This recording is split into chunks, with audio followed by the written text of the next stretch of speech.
All right, so welcome to part 3 of this podcast, where we're talking about Jordan Peele, and this is going to be a spoiler-filled discussion of his 3 main directed and written films: Get Out, Us, and Nope. So let's get into it. Get Out. Get Out. So there's a lot to unpack with these movies. One thing that I thought was really interesting with Get Out is that the film, something that's really important is Jordan Peele went out to make Get Out because he was like, there's never been a horror film that stars African American people and tells a story revolving around that. Yeah. Very hasn't true. really been done, which is kind of crazy that it took this long, all the way up to 2017, to get to that point. I feel like it might have been out of fear of what people would think. Yeah. And Jordan Peele proves that it works. It can be done. It can be done, and really well. So that's really important with the film. Another interesting thing that I learned was that the film was being developed towards the end of the Obama administration, where Obama was preaching this idea that we were living in a post-racism world, where for however he thought it was that racism was ended, like it just stopped. And Jordan Peele was like, no, that's not true. Absolutely not. So that is why there's so much about racism in this movie, because he wanted to start the conversation like, hey, it's still there, this exists. and the way that he has the subtle racism remarks in conversations is how it feels so real. Like this seems like an actual conversation that happens. Yeah, like and it might every not day. come off as racism, but it does. Yeah. And that what led to the original ending, which is the whole the cops coming and arresting him, which would have been a really depressing ending.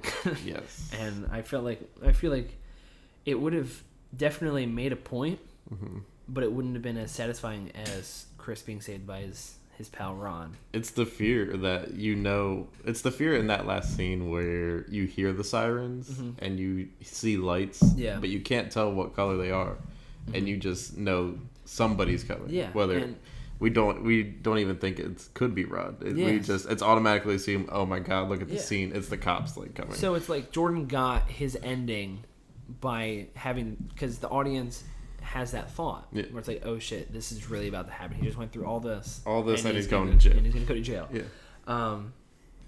So Jordan said that he had filmed both endings and had like swapped them out like really towards the end of production, because he felt like this was roughly around the time when Trump moved into office and we had the Black Lives Matter movement and riots and stuff like that. So Jordan felt like we need a hero more than making a stand. So that's why he swapped the endings. Which was it's not a bad choice at all. I agree. Yeah. It definitely makes it more satisfying to watch. Yeah. You like to see the hero make it out. For sure. And we get some of the most hilarious dialogue between him and Ron. So funny. With all the different deleted scenes. Ron's just a great character. Ron is a great character. Yeah, and he should be in all of Jordan Peele's movies. I don't know why. He's slacking on not bringing him back. He needs to be used more because his delivery is hilarious every time. So we can talk about... we didn't really even talk about the plot of this movie. Now that we can actually discuss it. The big thing of Chris being an African American, dating a white woman, and meeting her white family is the big plot of this film. And there's a lot of shit that is going down. So much that goes down. Which I feel like this movie, even if you took the race stuff out, I still feel like the movie would work, just not as effective. It would not. So I feel like that is why this movie is... It's a key element. Like everybody can relate to it to a certain degree of meeting a girlfriend or boyfriend's family, like, and being uncomfortable. That tense feeling when you're meeting a family for the first time. Yeah, so we can all relate to Chris in many ways. Even on their drive up, like hitting the deer. Yeah. Like it's a very symbolistic thing for sure. It's like you're a deer caught in headlights. It's just like it happens. That's a really good point. Yeah. There's so much symbolism with the deer. Yeah. Do you want me to start talking about that? Yeah, we can talk about the deer. There's so much symbolism in this movie. Yeah, so I found on a website called Grade Saver, they were talking about all of the symbolism in Get Out. And this is what they were talking about. The deer, at the beginning of the movie, Chris and his girlfriend hit the deer, and Chris watches the deer die. Yeah. Now, this is a reference to Chris's mom being in a hit and run and being left to die. So it's like right from the beginning, it's already hitting big there. Things. So rewatching it, you're like, oh shit. So that's important. And then a really big thing that you might not notice the first time around is that when they get there and Chris is talking to the parents and they are like, oh, we hit a deer. And the dad starts talking about how he wants them all dead and they are taking over everything and they need to be killed. And he uses these really violent words to describe it.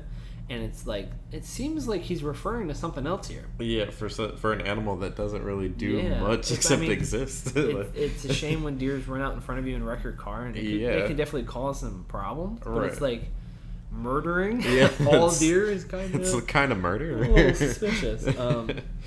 So the deer represents how this family perceives African Americans.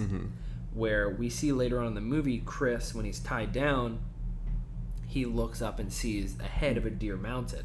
Yeah, and it's like this idea, and his girlfriend does the same thing where she has pictures of all of her past men that she lured to this house as trophies. Yep. And they like kill them for almost sport, and it's, well, I mean, not technically kill them because you got all the... I would count it as a death. I mean, technically, in the scope of the movie, I would count that as a death in the movie. They're pretty much dead. Yeah. They lose There's slight chance of recovering from such a thing. So yes, there's a lot of things like Chris sees deer as being helpless, and he sees his mom in, especially the deer at the beginning, and then the dad sees them as trespassers who need to be hunted. It's just... It's a lot to unpack. Some deep stuff. And then, like literally insane. I love movies that do this. The color red, okay, plays a huge role in this movie. Yeah. And it's like you wouldn't even notice it. You don't. Unless you're looking. Like, Chris specifically wears blue throughout the whole film. Never wears red. But everybody else in the family wears red at some point. Yeah. And red is a visual cue for blood and secret societies and warning and dangers. So it's like they're setting off the... Everything's going off, but it's like he's not seeing it. It's like a red flag. And it's also the fact that he wears blue and everybody else wears red is a cue saying he's an outsider. He doesn't belong. So it even establishes that even further just with the color of their clothes. And then what I thought was really cool is that Rose, his girlfriend, drives Chris to the house in a red car.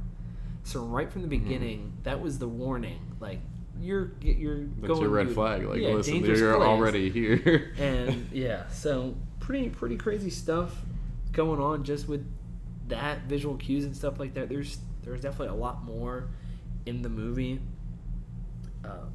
that are symbols. It's kind of crazy. Everything kind of means something. Oh yeah. To a certain degree. Every minute of the film is just like there's something there. There's something there that like stands out. Yeah. And then it gets to a point where it's like elevated. Definitely. Another big thing I want to talk about is the sunken place. A scary place. Scary place. The visuals for these scenes are awesome. Yes. They're iconic. Yep. And they're just like something you would never picture. Nope. And we've never seen before. And now it's iconic. And it's really impressive what they did with that. It's a really amazing concept, this whole movie. And the way they make it exist in the first place. Yeah. Like with the mom. Oh, yeah. Yeah, just her with not only like drugging them with the tea, but just how she hypnotizes them with the cup itself. Like not even a verbal cue. She does it with a spoon and a teacup. It's insane. And can we talk about Daniel Kaluuya's performance in those sequences where he's like frozen in time and the other characters who are stuck in the sunken place Yeah. in the movie. It's so impressive to see those performances. Mm-hmm. Like, it's you can see on their face. It's like forever drowning. It's just like, and you would never think like a actor could portray such a feeling, but you can see in his face just like worry, just fear. like one shot tells you like so everything. much. Yeah, it's amazing, and that's why he should be in more movies. I mean, everybody I feel like does a really good job. Allison Williams does a really good job.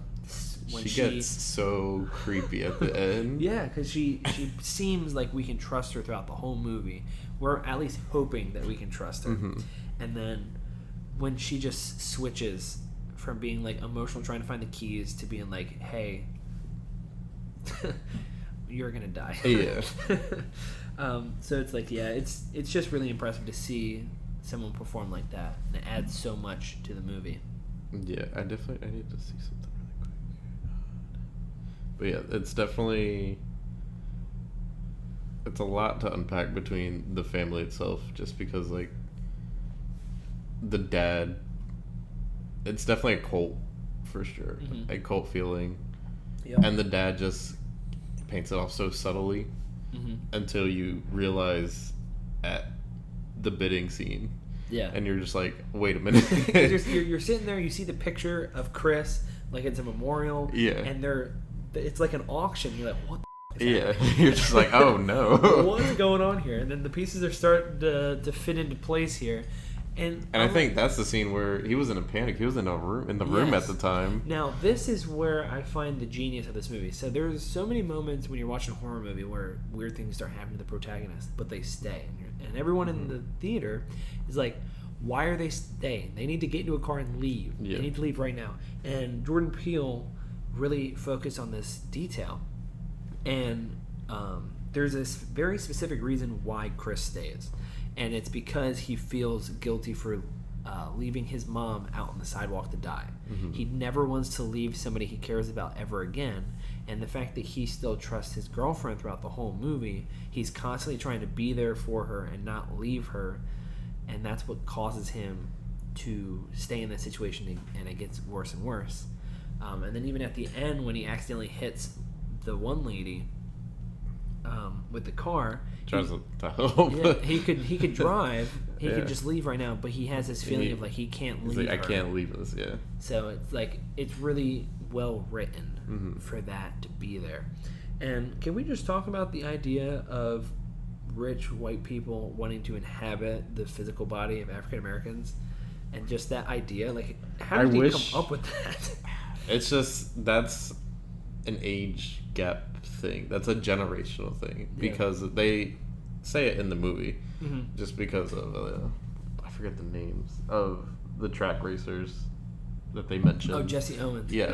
The fact that he beat the other white guy at the Olympics. It's just the generational gap of they did this at that time. Yeah. So if we can do this, replicate the same thing, but using them as us.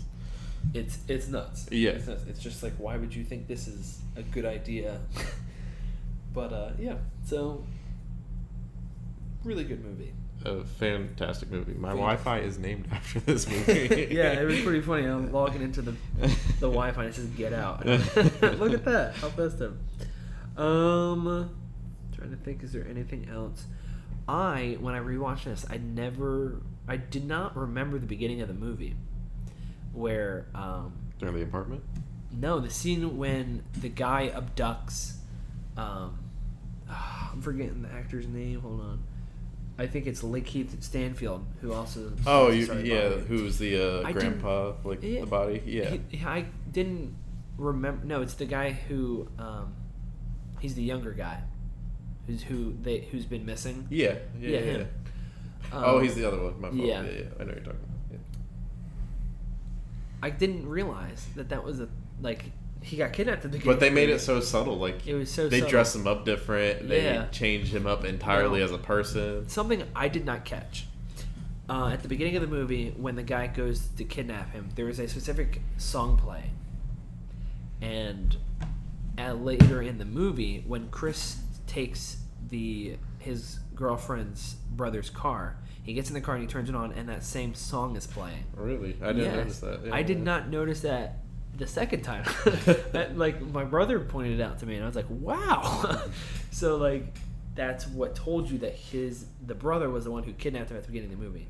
And also, I think Lakeith Stanfield is an amazing actor, and that sequence when Chris flashes the light at him and he starts freaking out. Oh yeah, his eyes just like coming back to life. You can tell his eye color like change. It's fully believable. Yeah, it's so impressive. His nosebleed, that like you know something's wrong. Yeah. So, such a good movie. So much thought out. Fantastic movie. Even with Chris and the brother, like their entire fight scene. They had the whole dinner scene where they're talking about different fighting styles. Yeah. And it ends up with them two fighting in that pretty much same motion. And Chris does not hesitate. Oh my goodness. Such a good movie. But I feel like we could talk about this movie for... Oh yeah. There's just so much to it. There's so much to talk about. We didn't even talk about the girlfriend like listening to music, trying to find the next body. Like literally eating... She's drinking whole milk in one glass and eating Fruit Loops separately, like one by one. Yeah, it's absolutely insane. One of the creepiest moments of the entire film. Yeah. Yeah, it's pretty crazy. There's so much. One thing that I don't think I mentioned in the... There's so many things I'm forgetting to say in the crash course is what makes these movies work so well is that Jordan Peele takes this really realistic situation and grounded environment where we fully believe that we can live in this world, and then shit hits the fan, and what's happening is so believable in that world, and it's like that maybe that could happen in my world. Yeah, like it's not impossible to be like, wait a minute. Like could my body be used by somebody else? Could I be put into this sunken place? Yeah, or it's like when Rod realizes something's wrong with Chris not responding to his text. Yeah, the cops don't believe him. Nobody believes what he's saying because they're not living that life. Yeah. They're outside of that, so they don't believe him. Yeah, but it's actually pretty believable for the most part. Yeah, and Rod doesn't. He believes he's not crazy. He knows his friend's in danger. And when he's talking to Chris's girlfriend on the phone, and he can tell her voice change like entirely. Everything's different, and he's like, "No." It seems so hilarious. Yeah. Every time he says "sex slaves," I think it's hilarious. But anyways, I think we should move on to our next film, Us. From 2019. So there's a shit ton of stuff in this movie. There is a lot. I'm behind on it, so I would like to be informed. So the biggest thing is I feel like so Jordan Peele I feel like got some backlash for Us because he's really vague. He doesn't explain too much about what's going on in the film. He shouldn't need to. This is his directing style. I like being able to try to figure it out myself and looking it up and trying to think about it and not having a straight answer. And a lot of people complain about that, and I feel like that hurt. Nope. It doesn't need to be all black and white. I like subtleness to a movie. I like subtleness, and this movie has so much that can be impact. So, big thing about this movie, it has the race element, but it's more focused on the idea of the battle between people, the haves and have-nots. People of upper and lower class, which is a big symbol in this movie where it's literally about people who are living in our world and people who are living in tunnels underneath of us who are being forced to do things because of us. Yeah. And it's a really fascinating idea, and I absolutely love this concept of like below ground right now. There's two versions of us being forced to talk to each other. A literal mirror image. That's just one of you is prospering and the other struggling. And it's like, what if those two worlds collided? Yeah, and it works so well as that idea and works so well as the idea of the haves and have-nots in the real world. People being forced to do things that they don't want to because of their situation. And that's a big theme in this movie.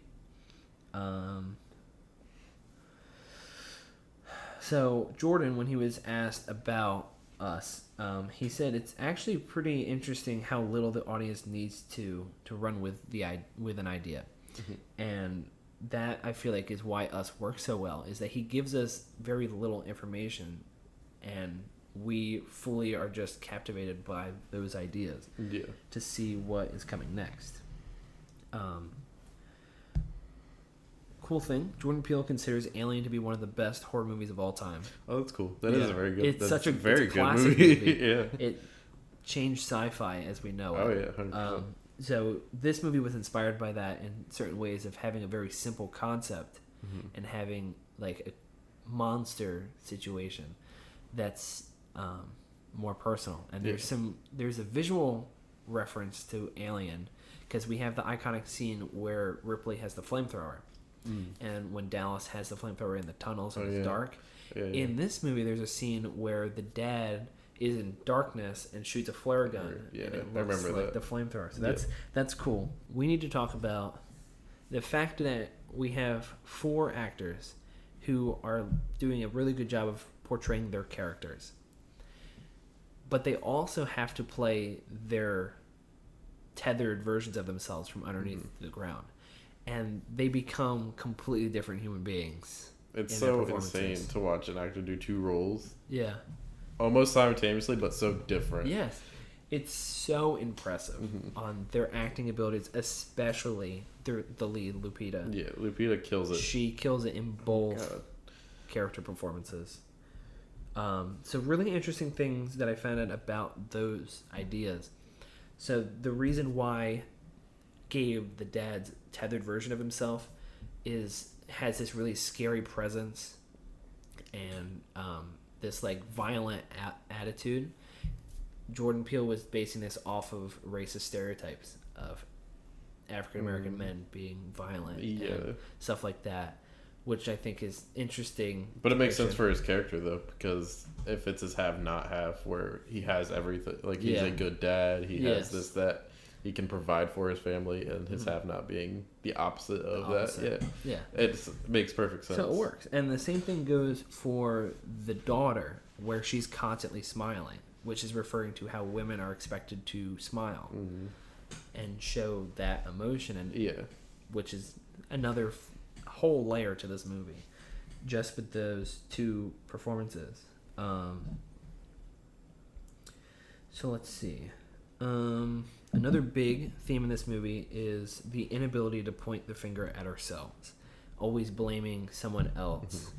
But this movie really focuses on like there's some darkness within ourselves. We do some things. It definitely represents something of hitting that degree. Like we all have these skeletons in our closet. They don't go away. And whenever we have a flaw, we have this feeling of blaming someone else for it. Like you caused this. Like you did this. That. Yeah. But it's our flaw. We have to live with it. Right. And that's a big thing that this movie has going for it.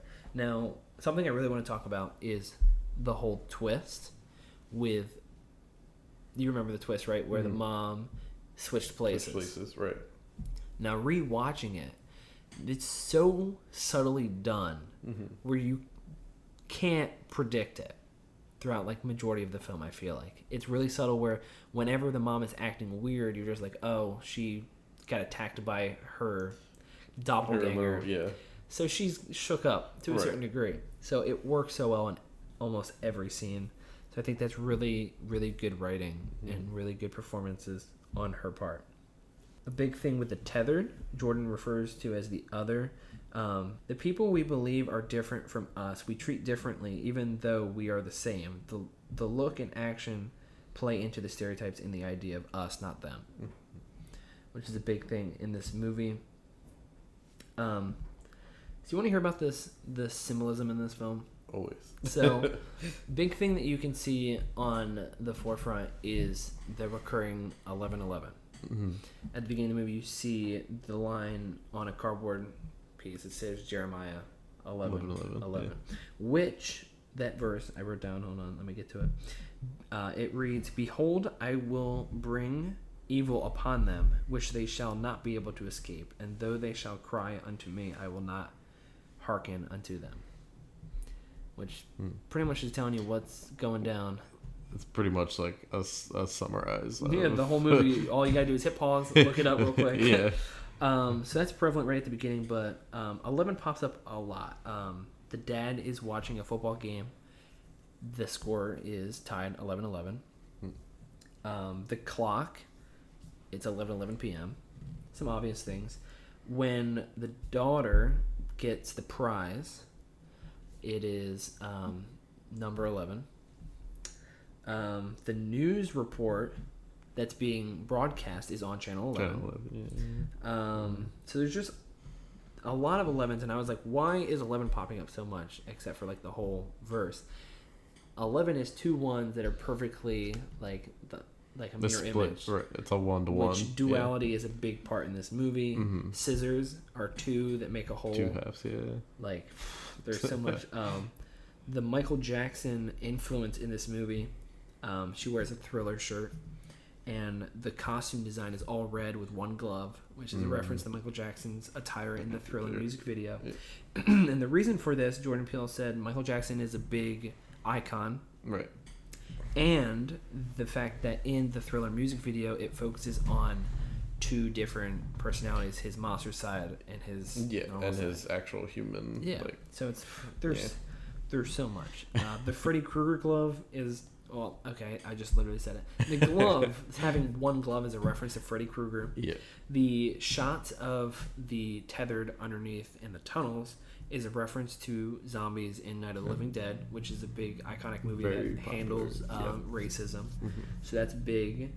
All right, here we go. Okay, so there's a shot when there's spiders. There's a spider that is like sitting on the table, and then there's another spider that emerges from the shadows. That's like a real spider, which is a reference of the tethered coming. Oh, like shadows. Coming into place. I see. Because it feels really out of place when it happens. It's like, that's a giant spider. You need to kill that. And she just leaves it. So that's a big thing. The little girl is humming Itsy Bitsy Spider when she's in the thing at the beginning of the movie, which keeps popping up, which could also be a reference to that spider that shows up. There's a lot of coincidences referring to two different worlds that shouldn't connect or getting ready to connect. There's a moment when a frisbee falls on a circle perfectly, which is just a coincidence, but it's just the worlds are colliding. Rabbits are a big symbol in this movie. Right at the beginning shot, we have a bunch of caged rabbits. This is to reference Cold War experiments, which I did not realize. I totally forgot. But in Us, there's a reference that the tethered were created by somebody to control the people above. But then they gave up on the project and they just left them. So they just exist. I was like, I don't remember them saying that. And that's a pretty big plot point. Like, somebody made the tethered. And it's like, excuse me? So that is a reference with the rabbits, and rabbits are known to breed and multiply like crazy. Yeah. And they're locked in a cage, which is a reference to the tethered.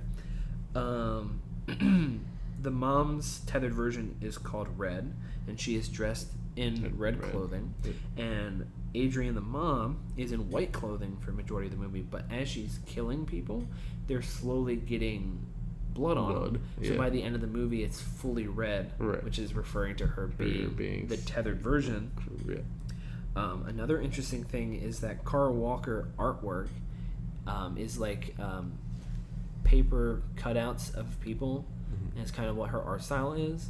And there's a reference to that when Red literally has a cutout of stick figures.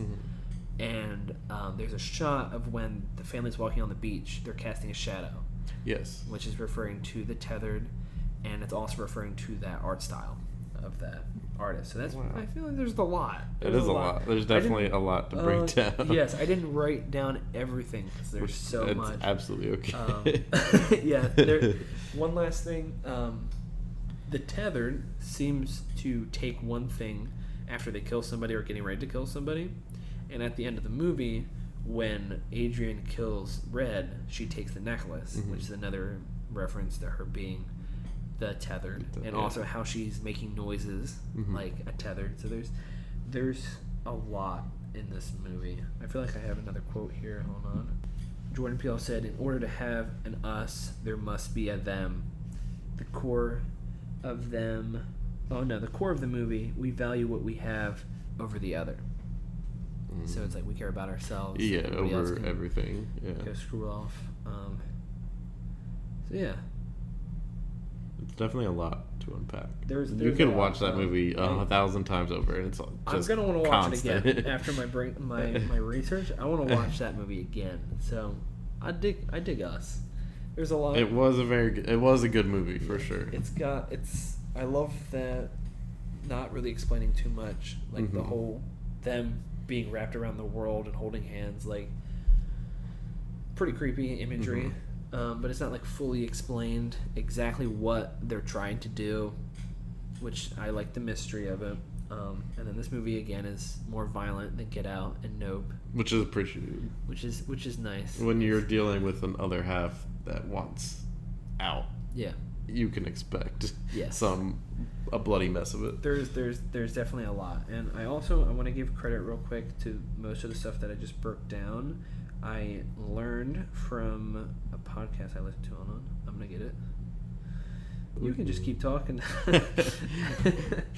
But finding out like there's a piece of you that like is hidden away, and it's always been there for years, and it just wants freedom. Yeah. It wants you gone. One of the best lines I think in the movie is when Red is like, "You grew up with a sky." I feel like that's like so unique to that situation, but it's like creepy. It's so real. Like you're real. Absolutely right. There's so much depth to that one line. Yeah. And also I feel like Red, the way that she talks, because her voice got when she was choked. Yeah. I think is really creepy. Really adds to the movie. There's a lot, but the podcast that I listened to was Show Me the Meaning, a Wisecrack movie podcast where they broke down Us. Shout out to the podcast. Shout out to the podcast. Just wanted to give credit where it is due. I also learned some stuff from Screen Crush. That's important. That is very important. I think that is. I think that's our Us coverage. That's my yeah. I mean, that's all ready to jump into the Nope. Yeah. So, spoiler-filled thoughts on the movie Nope. Oh my god. So, going into the movie, we had the expectations of some sort of UFO, and that was pretty much it. Yeah. We knew that there was some sort of aliens. I was definitely on the boat of it's an alien-driven area where you're out in the who knows where in the desert. Yeah. In a prime area that's like you would expect alien activity. Yeah. It's not the direction I thought it would go. Yeah. And they humored it to where I thought it was with like actual aliens. Yeah. And it's not the barn. It's not really a barn. I don't know what it's called exactly, where they keep the horses and they run around in it. Yeah. And it's the kids playing the trick on him. Yeah, there's kids dressed up as aliens. Which, before you find out that it's kids, it's actually a pretty creepy scene. Very creepy. That's just Jordan Peele being genius. The design of it and the way that the way it plays out. Yes. It's just it's very well done. Very well done. If I were in that situation, I would have left entirely. I would have just ran. Yes. I would have not done it. A big thing with this movie is there's a really good reason why it's called Nope. There's a recurring joke in the movie of a very bad situation and the character saying nope. Just gone away. And every time it happens, it is hilarious. What's Daniel Kaluuya's character's name in this movie? OJ, yeah. OJ. So not only is he cursed with a bad name, he's also visited by a spacecraft. Not a spacecraft. Something else entirely. Even from the beginning of the movie, I assumed it to be aliens because it's him and his dad just hanging having a horse ranch, talking about what their next job is. Yeah. And then things just falling out of the sky. keys just falling from the sky. It's not even just keys. It's metal, just anything metallic, anything that can't be digested. It's falling out of the sky. Which was very mysterious at the time. It's like, why are these things falling? At that present moment, I was assuming it's just metal. Like, okay, like it's an alien spaceship that they don't do anything with metal, so they just get rid of it. Yeah. Like, okay, that makes sense. The mystery of this movie, I think, was really well done. Yes. I was drawn in quite a bit, wanting to know what... I wanted answers. Mm-hmm. And slowly getting breadcrumbs to find out what's going on. Yes. For it to be revealed that spacecraft is not a spacecraft. Jean Jacket. Yeah. Jean Jacket, the alien actual creature. Yeah, it is this flying creature. Now, it's such a unique concept.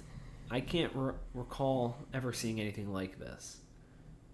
No, and the only thing I can think of, I know from a biblical standpoint, an angel is described as a big, giant creature with a centered eye. Oh, so there's with multiple wings, exactly like how we saw it in there. It's a little different, of course, based off of descriptions, but similar to that. Wow. Transforming like how it does, I don't know. Turns to a butterfly. It basically turns into a butterfly, but it was definitely a biblical reference I've noticed immediately once it actually took form. I was just like, oh my god. Yeah, there's a lot. Now, in the sequence when we find out that this thing is living and breathing is truly horrifying. Because we watch this thing pretty much just suck up a group of people and just digest that entire scene. I was body tightened. It was horrifying because you hear the people screaming. They're not even digested right away. That's what's crazy about it is it reminds me of an insect that houses stuff and it doesn't digest it right away. It's like food for later. Yeah. It's just energy for later at any point. Just a horrible thought. Yeah. Not a situation you'd want to be in. Yeah. So the creature design is really unique and creative, and I really liked it. Some really intense parts in this movie. I felt like the way it functioned. It reminded me of a Toho Godzilla creature until a certain point when it actually shapeshifted. I was like, oh, never mind. Yeah, it definitely it gave off that kaiju, that eerie feeling of something as big is here. Big is here, yeah, and it's alive. I love the way that this creature moves about in the sky. How eerie it is when we're getting these from the ground and looking up shots of it flying in the sky, really creepy feeling. The way that it just moves really fast and moves around the mountain and stuff. I still don't know if its mouth is also its eye. There's a lot of things that we don't know. It's definitely worth watching again because they find out they can't look at this thing. Yes. So, and then it comes to the point where is this an eye? But it also consumes stuff that way. So it's very the eye in the back of the mouth. What am I doing? Yeah, I really liked the way that they incorporated Daniel Kaluuya's character, where he trains horses, and how he uses that knowledge to fight this thing. Fight it, yeah. Where he takes his tricks of doing that and applies it to this, and I felt like that was good writing. It was, it and also the way that they did, with his actual storyline of possibly losing the ranch to the what was it called? To the amusement park kind of thing, the Western thing, him having to sell horses just to keep the ranch itself alive. Yeah, but to see him as a character just struggle in that aspect because he doesn't want to give it up, but he's his hands are tied. He has no choice, but he won't get rid of certain horses and wants to buy back horses. It's really nice to watch his character stay true to that because even though they get attacked by this creature thing, he's like, oh, I gotta wake up early tomorrow to work. Yeah, he never sacrifices any of his horses that he has. Yes. He's like, I will not. So his character was definitely well written. Very much. Kiki Palmer's character. grew on me as the movie went on. As the movie went on, yeah. I was not... A little rough at the beginning. It was rough in the beginning just because of how they opened with her. And I get what they were doing. It's a 20-year-old kid just to have, like... It just came off. Doing it was really their own strong. thing. Yep. And we already had been somewhat connected to Daniel Kaluuya's character, so... It was a very serious tone going from the hospital scene to the ad. Yeah. And it was just like... A big deal, yeah. There's something... Okay, so let's talk about the monkey. The monkey. The chimpanzee. Gordy. The movie opens up with a monkey eating somebody. Yes. Which is like really strange. Coming out, I was like, are we in the right theater? I thought the same thing. So I told Ryan this before. I thought there's a producer is running Paw production, whatever it was. Monkey Paw, yeah. Monkey Paw. I thought that was still part of the introduction. A long introduction. Yeah, I thought it was something for the production company itself. This is like, this is interesting. It's pretty funny that you connected that. It's pretty funny. Real quick before I forget, we got an Oppenheimer trailer. Yeah. Christopher Nolan's movie that's coming out next year. Very subtle trailer too. Like, yeah, I'm pretty hyped. I'm very excited for that. Yeah. Sorry to go off right there, but yeah, Gordy the Chimpanzee. I think it represents what to expect out of the movie, for sure. Yeah. He's on a set. Something goes wrong where it doesn't like a certain sound. Yeah. Chimpanzees are not as friendly as people like make them out to be. They are very territorial. They are dangerous. They can kill you. So yeah, what you're saying is it prepares you for what the story is about a creature who's territorial, who it wants what it wants, and that's why I think they keep referencing Gordy in the scenes of like everything, like from when they take you back to 1998 and they show you like the beginning of before all that happened with Gordy. They show you the intro scene of like the kids bringing the Gordy presents on his birthday, and they talk about Gordy, and then the balloons come out of the box and they start popping. Either he saw his reflection or he was just scared of the noise of the balloons. He just snaps. Like, that's just what happens. Like, these are wild animals. Like, there's no safety with working with animals. They're unpredictable. Yeah. You can't completely control them. No, never. So, that at the beginning of the movie, it was pretty confusing. Right. It just took a while to realize what was going on. The processing of it was definitely weird. You're definitely making it more clear for me, and we're multiple hours after watching it. I immediately noticed the shoe standing up on its own with the single red blood stain. What was that about? I still don't know. 'Cause I was like, that's unnatural. Yeah, that's unnatural. It's not even bloody. It had a single blood dot on it. What does that symbolize? Because they show it twice, and they show it in the case in that one. Yep, and he has it in the case, and it's like untouched. I would like some answers on that. Yes. So maybe we'll be able to figure it out. Another viewing would help. Another viewing solidify that. Can we talk about the lady who looked like a monster? That was the stepsister from the show.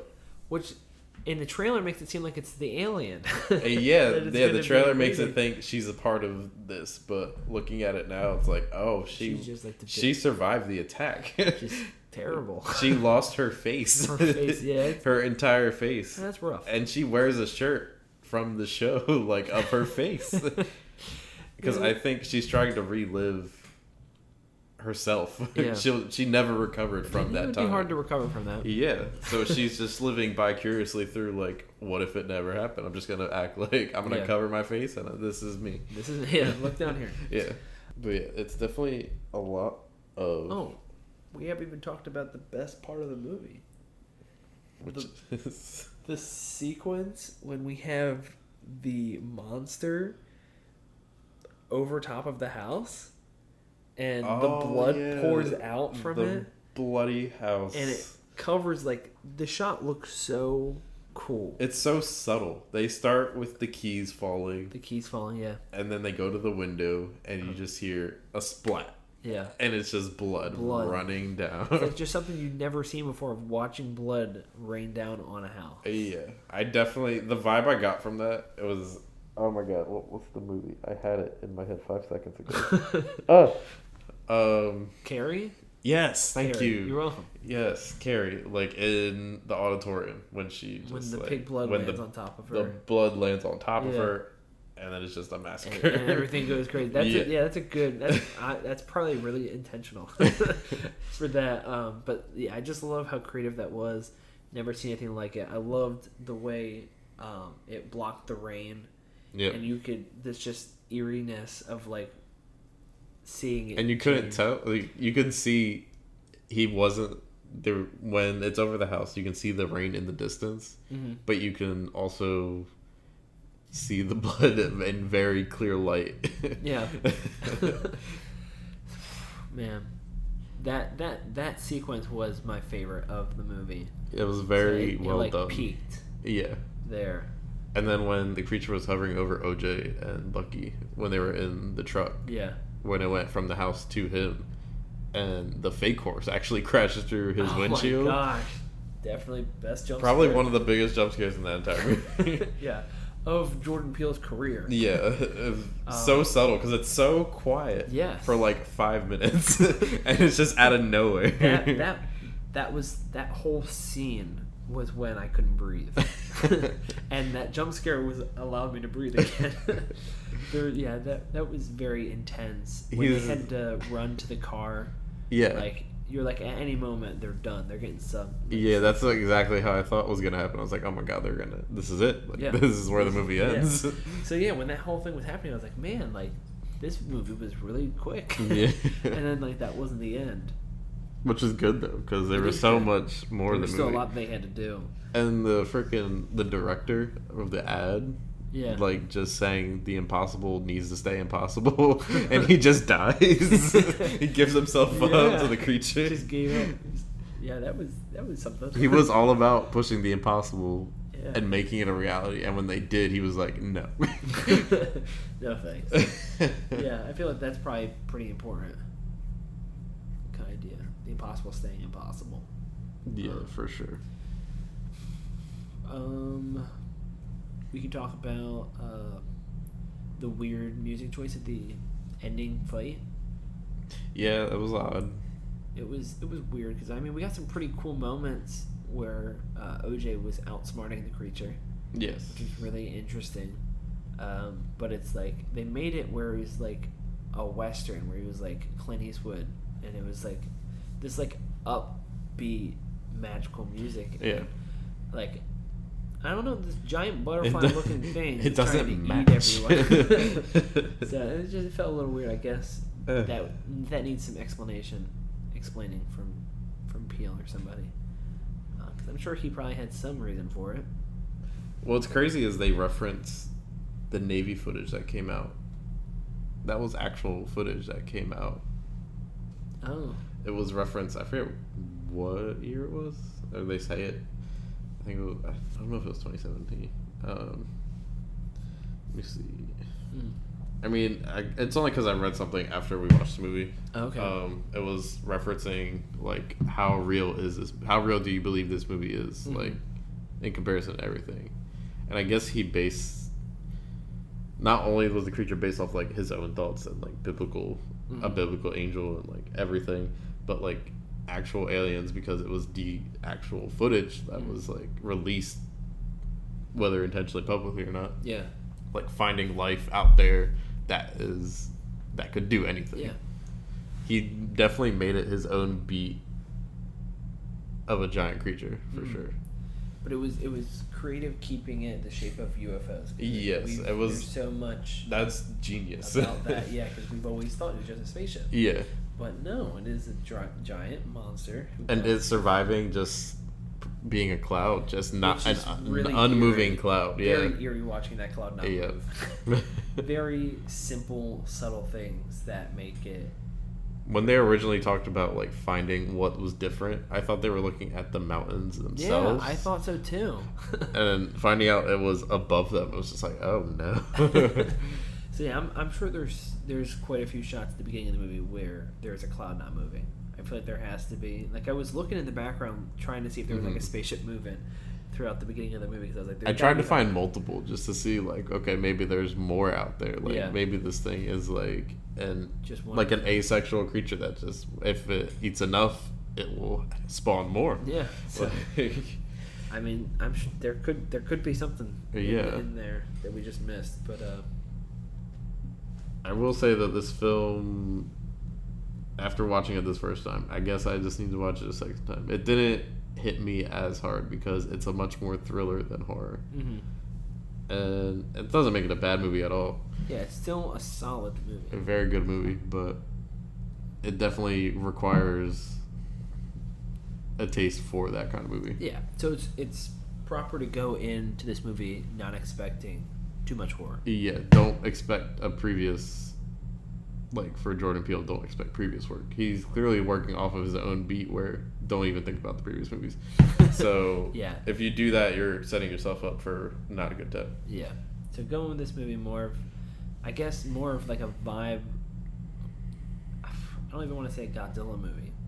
No, because it doesn't destroy enough. Like it doesn't. Just kills. It like just consumes. I think that's the thing though. Like it eats. Things. It just eats, and that's it. And it goes back to bed. Pretty much.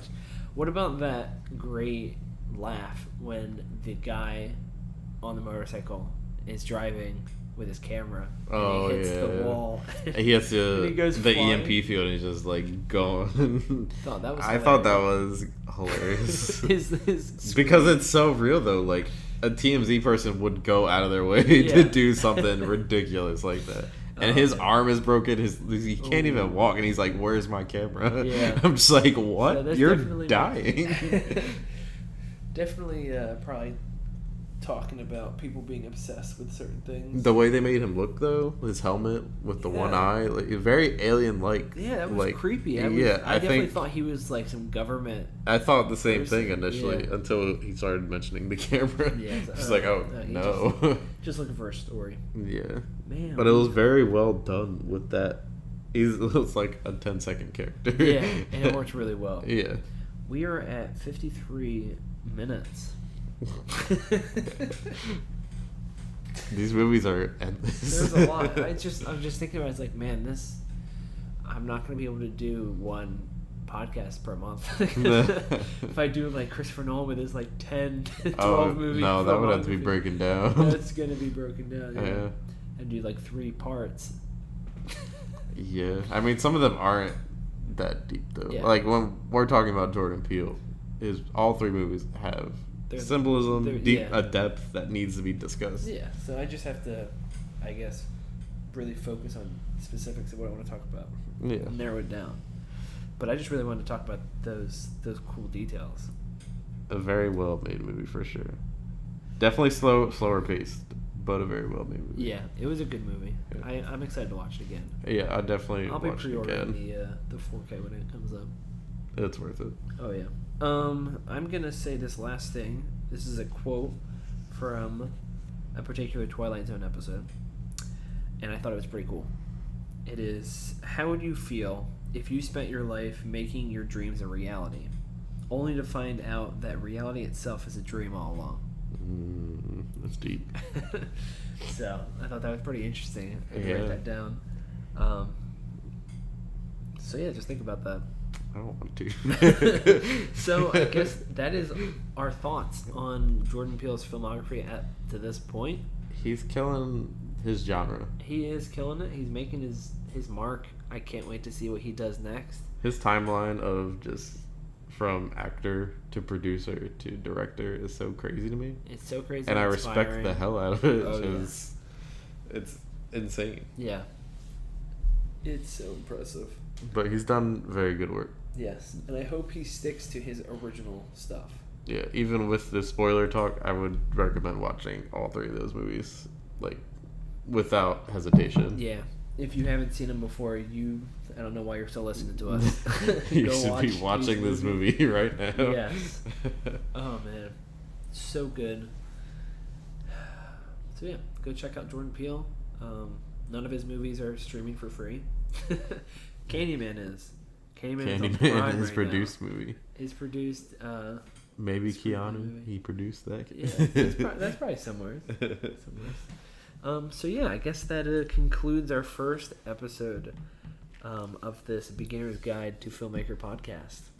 Very nice. It feels good. Yeah. Thank you, Tyus, for sitting down and rambling with me Anytime. for like 3 hours now. Find me after Phase 6 of Marvel. So, Avengers Secret Wars was announced. I could talk about that for hours. Yeah, 3-hour podcast, just that. If you want a background, me and Ryan have talked about Marvel for hours. Hours. So, we'll... that's another day. That's a whole nother... Yeah. We have like, what, 3 years before the Phase 6 comes out, so we got plenty of time to talk. Let Jordan Peele direct for Marvel. Oh man, imagine. Oh, that'd be great. That would be great. A Marvel Zombies directed by Jordan Peele. Could you imagine? Oh man. So yeah, so that is Jordan Peele. Could check out his movies. Thanks for listening. My thought for next month, the month of August, I'm looking at doing Robert Eggers, the director of The Lighthouse, The Witch, and newly The Northman. Again, a short library, but another director I really love. So, stay tuned for that. So yeah, thanks for listening. Hopefully you come and check out episode 2 when it comes out. Very much appreciated. Yeah, thank you for coming on, Tyus. I hope you join me on this endeavor again soon. All right, anytime. So, yeah, have a good one.